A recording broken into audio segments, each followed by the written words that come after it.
Hey there folks, welcome to another Humankind video, and in this video I'm going to be sharing how to greatly increase your odds of getting certain cultures after the Neolithic era that you might typically get locked out of because the AI beats you to them. And the best part about this is it doesn't require you to fiddle with any of the world settings or number of competitors or anything like that. You can play just like you normally played, and all you have to do is keep track of what AI personas you're using.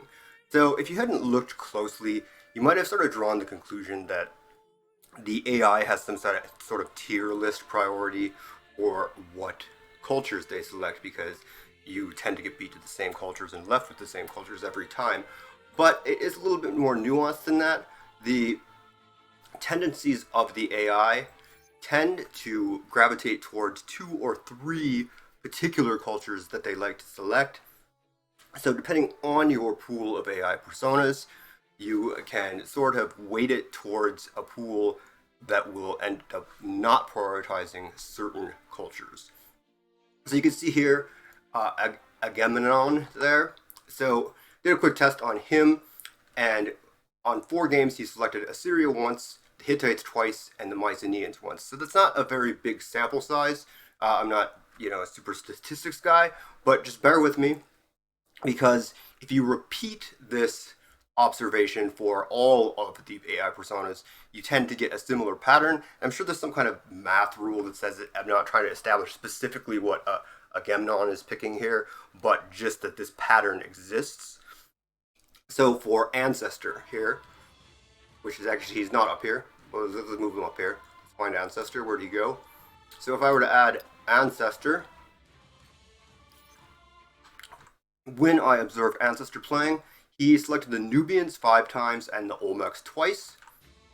For Beowulf here, he selected the Hittites 3 times, the Mycenaeans once, and the Nubians once.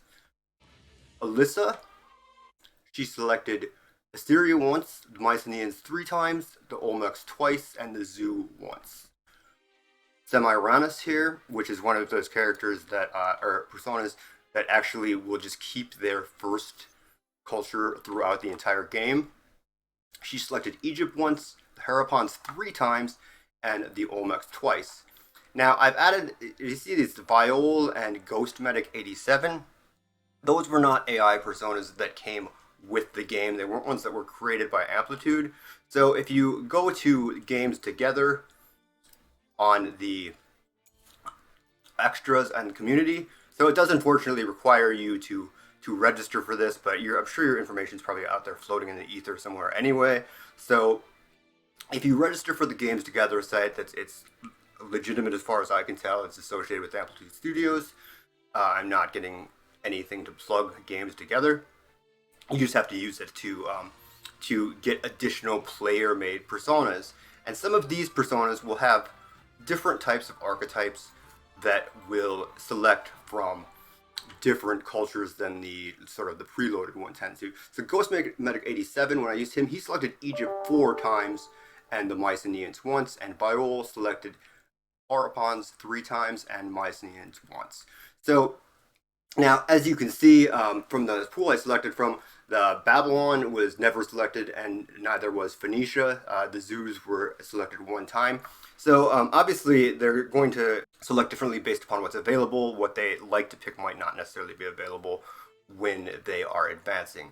So, but if you use this strategy of sort of switching these up, and I would recommend going and get some other player-made personas as well, you can tailor your pool of competitors to basically sort of deprioritize the cultures that you like to pick, and then you should be able to pick from some different ones, and you aren't always picking from the same 3, 4, or 5, or however many you have. So this can be particularly frustrating if you're playing on Humankind difficulty. So I thought I would share this little tidbit if you are not familiar with it.